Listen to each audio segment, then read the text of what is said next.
सबैलाई नमस्कार। म दीपक साईको तर्फबाट र मेरो साथमा हुनुहुन्छ विमल राणा मगरजी। तपाईलाई स्वागत छ। हजुर धन्यवाद, नमस्ते। अनि के छ विमल राणाजी, तपाईँ त मलेसियामा आउनु भएको छ, अनि खुसी हुनुहुन्छ होला नि मलेसियामा? खुसी, हल्का खुसी भनौँ। अनि कति भयो तपाईँ मलेसिया आएको? मलेसियाको 1 साल हुन लाग्यो। हो, एकदम तपाईँ ह्याप्पी हुनुहुन्छ। र कति के छ अहिले मलेसियाको बेसिक?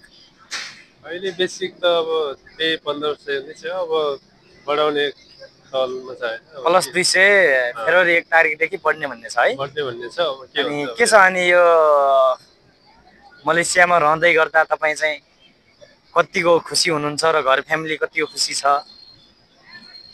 अहिलेसम्म ठिकै छ, जस चलिरहेछ भनौँ होइन।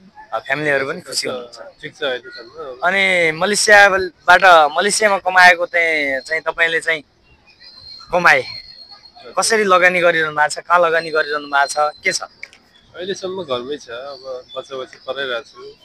फ्यामिलीलाई अलिअलि भइरहेछ, आफूलाई खर्च गर्ने घरमा पढाइरहेको छु। ठिक छ। कति बस्ने तपाईँको चाहिँ इच्छा छ मलेसियामा? अब हेरौँ, अब स्वास्थ्यले साथ दिएसम्म होइन।